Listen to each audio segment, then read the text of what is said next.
and promoting progressive approaches to law enforcement.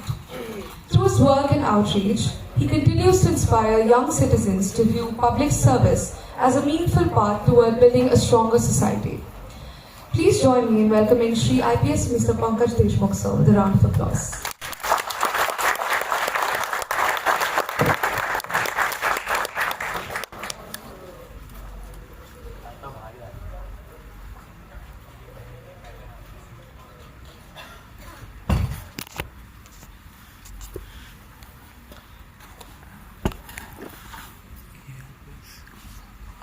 कोई आया नहीं 18 minutes 5,000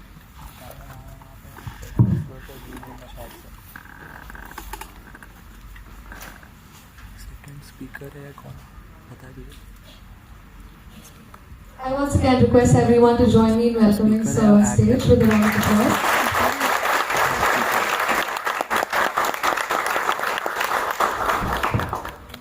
Good afternoon, ladies and gentlemen. I am Pankaj Deshmukh. I belong to the 2011 batch of IPS. My sincere gratitude to Xavier's Institute of Engineering for inviting me here for this wonderful TED Talk. Today, I'll be sharing a few experiences from my life so that what shaped me, what brought me here, so that if it be of any use to you, if it be of any inspiration to you, all the students of Xavier's may take pride from it. Ladies and gentlemen, I belong to a very small place called Hinganghat in Maharashtra, and I began like a engineering student just like you. I always had that thing that something has to be done for the society. I have to give back to society, and what better an opportunity than serving into the IPS. I aspired for UPSC, worked hard for 2 years, fortunately cleared it, and then the real rigor began. Training is a very important part of the shaping of any officer, and training is one thing which highlights or which brings out the best from an individual. As you all are aware that the training of a uniform force or IPS, it is very rigorous, it is very hard. I remember the day when I was supposed to join NPA and my parents were with me. I said, maybe what will happen to me, whether I'll be able to finish it or not, I don't know. My parents told me, beta, you will have to do it. If you will not do it, somebody else will do it. So you have to go and approach the training in a very positive way. What I learned in training is to be a team player, where we in our squads work together with each other to solve various tasks. And the training, it is not only physically demanding, but it is also mentally very intriguing. During the course of our training, I had an accident. I was one of the finalists of the horse riding event called the Tom Cup. It is a prestigious cup in the National Police Academy, and the event happens just prior to your physical exams. I had a fall from the horse, I had my elbow dislocated, and then I was hospitalized for around a week. That was the worst time of my life, because I was just thinking that whether I'll be allowed to complete my physical training, whether I'll be allowed to complete my examinations. But one of my good friends, one of my batchmates, he said that your body is very plastic, don't worry, you will come out of it. Those were the times where I learned that you have to endure, you have to build tenacity, only then you will survive. it was very clear in my mind that I may not be in a position to complete the physical examination in that cycle. I'll have to appear for the next one.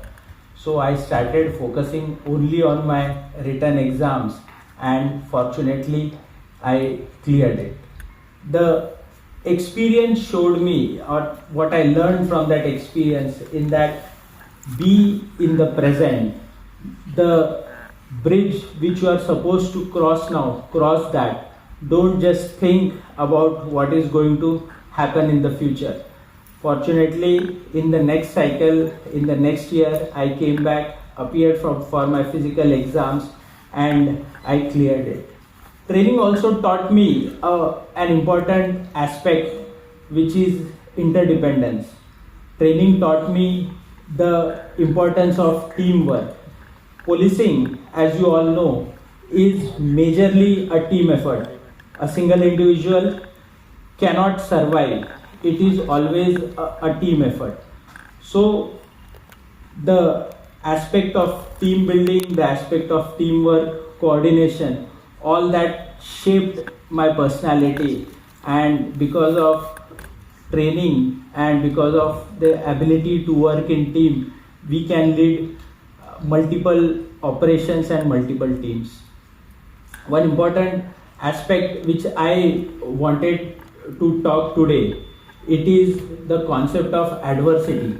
Training also pushes you to adverse situation, and I have always believed that it is only in adversity that the true character of a person comes out. I would also like to share with you a framework which we usually use. We in police, we have to use it a lot. We are always subjected to various events, various bandobasts, various religious congregations. Say in Maharashtra, in Mumbai, the Ganpati is of a humongous level. The city in which I work, Pune, the Ganpati festival is world famous. So lot of planning, lot of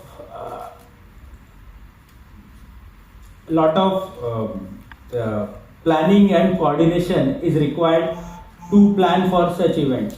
But how do we do that? We use a normal framework which can be used for everybody. It consists of 3 A's. It says anticipate, analyze, and act. So we anticipate what is going to be the footfall. Say example, there's a event or a concert here, and the organizer will have to anticipate that what all number of people would be coming, what is the nature of crowd that would be coming. Similarly, we have to analyze that what all resources we have for our disposal, and how we can use those resources for our disposal. And lastly, we have to put everything in action. It is only after we act, then only we can say that the result of whatever we did is achieved. Another aspect which I want to mention today, it is about that policing is about situational leadership. All of you are aware the kind of efforts which a policeman takes, the kind of efforts which are put in for simple tasks like manning a traffic signal. Policing is about situational leadership. Imagine a situation in which there is a traffic jam at a traffic junction. The traffic constable is standing there, and the ambulance is stuck in traffic. What does that person do? He has a choice either to resolve that situation or to ask for guidance what he has to do. So I have put in a very simplified situation. So what does that person do? He resolves that situation, he lets that ambulance pass through and helps somebody. Similarly, there are very complex and complicated situations. The situations like a room intervention in which a terrorist has taken hostage. Now, what do a person do? The team leader who is intervening in the room, he has two options. Either he comes out victorious from the room by decimating that terrorist and freeing the hostage, or there he suffers an accident whereby his shot, the shot which the team leader takes or the room intervention team takes, that shot is hit to the victim or to the hostage. What does that person do? So there are no easy answers to the situations which policemen or practicing police leaders face. And the situational leadership, it is not about ranks, it is not about position, it is about the man who is present at the moment, the man who is present at the scenario. So as I was saying, the room intervention team, there is equally likelihood that the shot which that person takes, the team leader takes, either it hits the terrorist or it hits the hostage. So what is the likelihood that he will hit the terrorist? So it is a equal probability that the shot might hit the terrorist, the shot might hit the hostage. But how does he come out of it? He comes out of it by training his mind, by training his reflexes, and that is what the importance of training is. At the same time, when he takes that shot, it is that moment which defines it. It is the moment for which he has been preparing all his life. It is the moment for which he has put in a lot of efforts. He has trained himself, he has trained his muscle memory. And if he comes out victorious, I think that is that opportune moment which is the theme of today's TED Talk, which is that Kairos.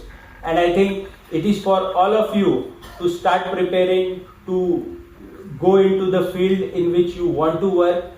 It is never going to be that deja vu moment where you are not prepared for anything and all of a sudden you will get it in your lap. That is not going to happen. You will have to work for it. You will have to put your efforts for it. Only then that Kairos wala moment will come.